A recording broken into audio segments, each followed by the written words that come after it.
sumber, Bapak Amir Effendi Siregar, pengamat media dan juga dulu pernah menjadi komisioner di Dewan Pers. Seperti itu. Pak Amir, selamat malam. Silakan masuk, Pak. Terima kasih sudah bersama kami malam hari ini. Kehormatan sudah Bapak sudah berkenan hadir. Lewat sini, Bapak. Oke. Iya. Selamat malam, Pak Amir. Terima kasih ya. Sama-sama. Pak Amir, silakan duduk. Yes. Kita sedang bicara mengenai sesungguhnya kemerdekaan atau kebebasan pers itu untuk siapa? Karena pertanyaan ini akan tidak lekang dimakan waktu. Setiap zaman pasti kita bisa mempertanyakan itu. Apalagi sekarang zamannya sangat berubah. Tadi sedikit Prof. Bagir juga sampaikan bahwa suasana liberalisasi pers juga hadir juga di tempat kita. Kita bicara dari perspektif yang mainstream saja sudah banyak hal yang bisa kita bahas, apalagi dari sisi bahwa sekarang ada new media, ada sosial media yang juga begitu masif, dan kadang-kadang publik yang belum cukup literasi medianya menganggap ini semua sebuah kebenaran. Nah, ini yang sulit juga. Pak Amir, silakan perspektif Bapak mengenai topik kita malam hari ini. Sebenarnya ada dua kata yang saya ingin gabung. Freedom from and freedom for.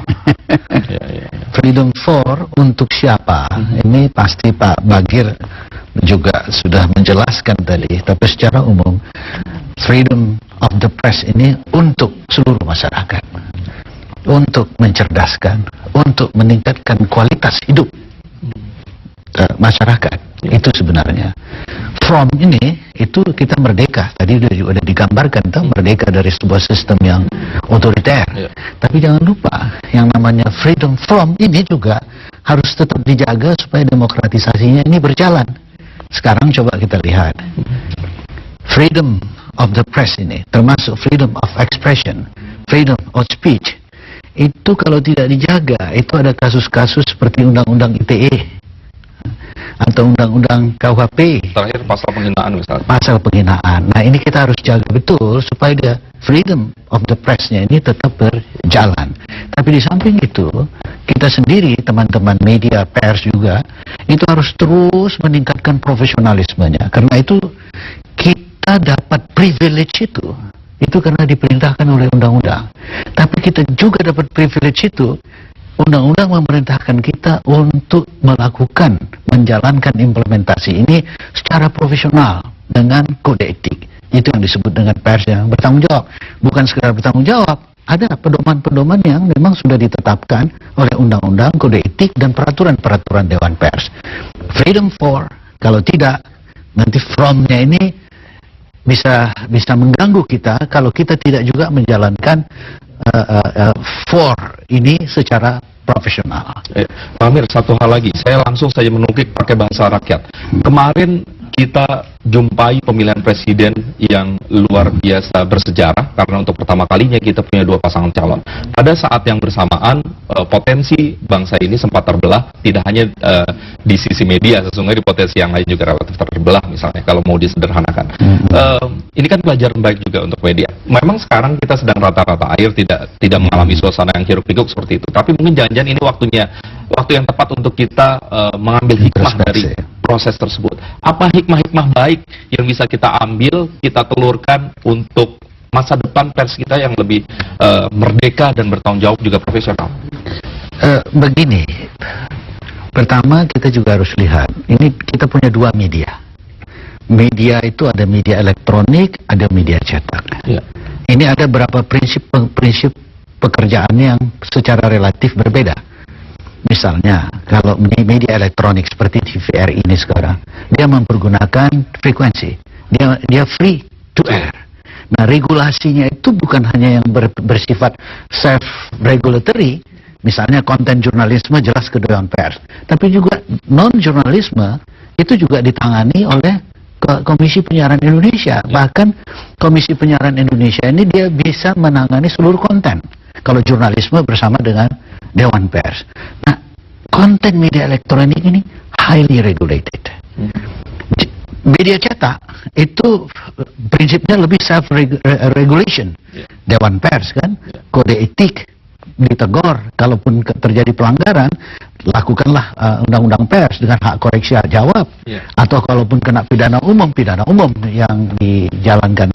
Nah, Ini yang begini ini kita juga mesti tahu orang media. Di media elektronik itu nggak boleh tuh mempergunakan frekuensi dan seterusnya seperti yang terjadi pemilihan umum kemarin. Artinya ketika owner itu mempergunakan medianya untuk kepentingan individunya, apalagi kepentingan politik, ya, itu nggak boleh. Dan media elektronik. Kalau media cetak, hukumnya itu nanti pembaca akan meninggalkan dia, kecuali ada kasus-kasus pencemaran nama baik ya. Tapi kalau media cetak dipergunakan untuk kegiatan propaganda partai, silahkan, yang menghukum akan pembacanya. Walaupun bisa berlindung di balik bahwa produk pers yang dikeluarkan adalah sudah sesuai dengan standar profesional, kemudian secara etik tidak menyalahi. Bagaimana kita Bagaimana mungkin? Kode etik itu kan jelas, harus balance. Ada prinsip impartiality, ada proses objektif, ada prinsip itu semua kan. Tidak boleh menggiring pendapat, ada prinsip independensi. Kalau mau dijalankan secara profesional sebenarnya nggak ada tuh persoalan penggunaan media untuk kepentingan pribadi atau politik pemilik. Namun untuk media cetak, hukumannya itu langsung oleh pembaca, dibuang di tong sampah. Bisa kontan begitu ya? Bisa langsung buang. Tapi kalau untuk media elektronik, bukan hanya itu, bukan hanya tidak ditonton, tapi regulator juga bisa mengambil sikap. Ikut dia bisa, karena memang dalam undang-undang pedoman perilaku maupun undang-undang penyiaran dia nggak boleh partisan. Oke, Prof, warnakah kita memiliki sebuah instrumen lain atau instrumen baru sehingga kita punya tools untuk memagari ini semua, menjaga kedaulatan pers kita sehingga kita semua bisa berdiri cukup nyaman di bangsa yang kita cintai ini? Begini, ada Dewan Pers, ada Komisi Penyiaran Indonesia. Nah, institusi ini sebaiknya harusnya juga masyarakat. Jadi ada tiga unsur penting. Pers sendiri, seperti yang disampaikan oleh Pak Bagirmanan, melakukan koreksi diri terus menerus. Yang kedua adalah regulator ini harus juga melakukan aktivitas di kegiatan-kegiatan untuk melakukan support atau dukungan atau kontrol terhadap kegiatan media. Kemudian masyarakat. Nah, masyarakat ini kan juga bisa punya media watch, ya, bisa bekerja sama dengan dewan, bisa bekerja sama dengan ini. Nah, inilah sistem yang harus dibangun. Saya sama sepakat dengan Pak Bagir tadi. Nggak ada istilahnya pers yang kebablasan. Yang ada adalah bagaimana kita menegakkan aturan main ini sebaik mungkin. Oh, itu problemnya ya? Law enforcement-nya yang kita belum jauh. Antara lain. Oke. Baik, Bapak-bapak, kita akan lanjutkan ini dan kita nanti akan juga undang publik untuk memberikan perspektifnya, karena kadang-kadang publik punya logika sendiri, punya hatinya sendiri, kita ingin tahu. Dan kita akan ikuti terlebih dahulu jeda dan info terkini, dan kami akan segera kembali setelah jeda berikut ini.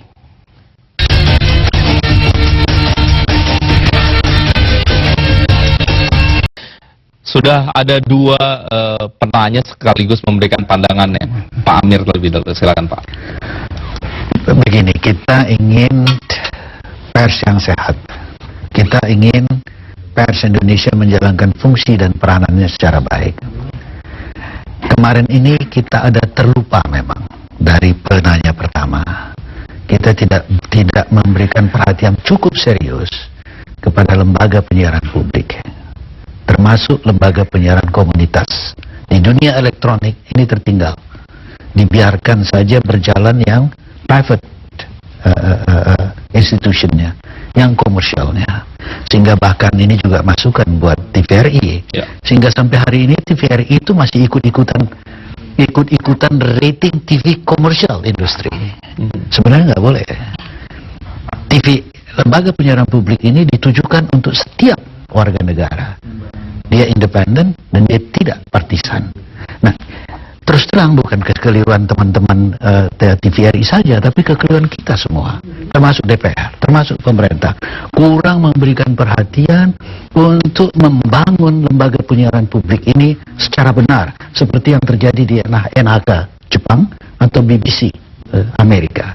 Nah, tugas kita sekarang periode ke depan, yang saya bersyukur juga di DPR sekarang ini sedang dibicarakan intensif undang-undang RTRI yang baru. baru setelah sekian tahun, coba bayangkan. Ini salah satu sebab supaya nanti Bapak yang dari Kaltara ini, Pak Joni, itu merasa bahwa negara ini sudah memberikan perhatian cukup serius terhadap itu. Ya. Termasuk lembaga penyiaran komunitas. Kalau misalnya lembaga penyiaran publiknya jalan, lembaga penyiaran komunitasnya jalan, itu termasuk perguruan tinggi loh komunitas itu, dan berikan mereka network. Ini akan ada penyimpangan institusi-institusi media yang lahir untuk media cetak. Kita tinggal tingkatkan ini peran-peran. Saya rasa media cetak ini secara relatif masih berjalan di atas rel yang tepat kok. Media elektronik yang rasa gonjang-ganjing. Tapi kalau media cetak, saya percaya itu yang mainstream terutama masih berjalan baik dan pedomannya jelas, undang-undang pers dan kode etik jurnalistik. Saya pikir itu masukan saya. Soal bertanggung jawab itu memang harus, itu memang kewajiban dari seluruh media sesuai dengan karakter media masing-masing. Baik, Prof.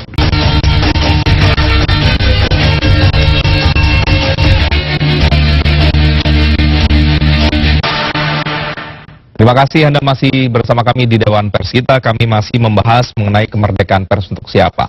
Dan kami akan persilakan satu orang penelpon lagi untuk menghubungi kami. Dan karena saya khawatir nanti Pak Joni telepon lagi kalau nggak diberikan ruang begitu.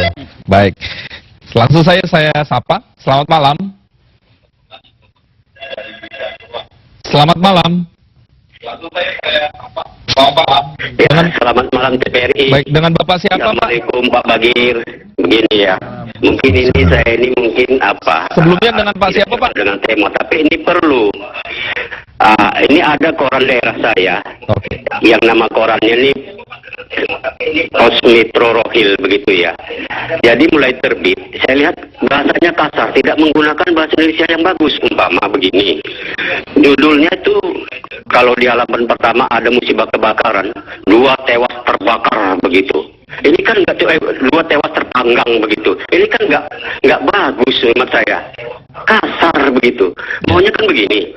Ya, dalam musibah kebakaran itu 2 meninggal dunia kan gitu. Ini terpanggang begitu. Ini koran saya, koran daerah saya. Begini Pak Bagir, apakah boleh karena koran ini termasuk masih kategori koran pesisir boleh berbuat bahasa seperti itu? Terima kasih Pak Bagir. Terima kasih Pak Bagir. Ini Bapak Harahap dari Riau. Silakan Pak. Bahasa karena Bapak dari Riau orang Melayu gitu ya, kita punya pepatah dalam bahasa Melayu itu bahasa menunjukkan bangsa gitu ya. Itu jadi tuntutan bahkan agar orang selalu menggunakan bahasa yang baik, karena pers itu tidak hanya memberikan informasi tapi juga fungsi mendidik. Maka dia harus menggunakan bahasa yang baik, fungsi pendidikan. Dan bahasa yang baik itu akan memudahkan juga orang memahaminya, ya. Karena itu di suatu kesempatan diskusi dengan teman-teman di dalam menyusun program-program pelatihan pers, saya menganjurkan agar ada segmen mengenai bahasa pers yang baik ini. Jadi saya setuju bahwa pers harus memperhatikan bahasa itu. Kalau pertanyaannya apakah boleh? Boleh. Ya, atau sebaiknya jangan. Ya kalau soal boleh tidak ada hukum yang melarang gitu ya. Tapi kita anggap tidak pantas gitu kalau gitu ya. Baik. Sekarang saya berada di segmen terakhir Bapak-bapak. Oleh karenanya segmen ini harusnya menjadi pamungkas kita dan kita dedikasikan untuk betul-betul kepada topik kita, kemerdekaan pers untuk siapa. Saya hanya ingin bridging sesi terakhir ini dengan bahwa di depan kita punya momen-momen luar biasa. Kita akan pilkada serentak untuk pertama kalinya. Kita sedang dan akan pada bonus demografi yang luar biasa. Kita punya cita-cita besar di 2045. Ini hal yang luar biasa. Pers sebagai pilar keempat demokrasi harusnya mewarnai suasana tersebut. Pak Amir terlebih dahulu. Seperti sudah kita setujui dan sepakati bersama, freedom of the press itu adalah keharusan. Freedom, kemerdekaan pers untuk dan kemerdekaan dari itu tetap harus dijaga. Jangan sampai terlena bahwa kemerdekaan darinya ini yang telah kita dapat dari sebuah sistem yang represif itu kita coba munculkan kembali, karena biasanya itu terjadi begitu. Setelah ada konsolidasi politik, ada kecenderungan untuk membatasi lagi kemerdekaan pers. Contohnya sudah di depan mata kita, dan ini kita jaga. Namun pada saat yang sama, kemerdekaan pers itu harus kita implementasikan sebaik mungkin berdasarkan kerja-kerja profesional, kode etik, dan undang-undang yang sudah ada, baik media elektronik maupun media cetak. Prof. Bagir? Ya, memang kita akan menghadapi tantangan luar biasa, dan pers sudah semestinya mengambil peran yang penting. Tetapi kan pers hanya akan berperan baik apabila lingkungannya memberikan satu suasana yang baik juga. Misalnya begini, salah satu kekhawatiran kita adalah hari-hari ini jangan sampai misalnya pilkada itu menjadi arena money politics gitu. Tapi hal itu terjadi kan karena ada instrumen-instrumen politik, sosial, ekonomi kita yang memberi peluang untuk terjadinya hal seperti itu. Jadi kita tidak cukup hanya meminta satu sektor tentu untuk dibenahi, tapi mestinya kita melihat itu secara menyeluruh, gitu ya. Contoh lain misalnya beberapa waktu yang lalu Dewan Pers berdiskusi, kita meminta ketika dalam kegiatan-kegiatan di daerah minta agar pers memperhatikan dana bantuan kepada desa yang 1 miliar itu, karena kita khawatir betul bahwa pers sendiri atau lingkungan itu sendiri tidak menjaga agar uang itu betul-betul digunakan dengan baik, sebagaimana kita menghadapi dana BOS kalau itu di pendidikan, kemudian bansos dengan segala problematiknya. Jadi itu kita perlu membenahi secara keseluruhan hal-hal seperti itu menurut saya. Tapi pers tetap harus menjadi ujung tombak, the spearhead untuk menjaga hal ini. Saya sering mengatakan begini, dalam suasana seperti ini, saya pribadi mengharap pada 3 kelompok dalam masyarakat kita untuk menjadi pelopor perbaikan masyarakat itu. Pertama pers, kedua kaum intelektual, ketiga lembaga swadaya masyarakat.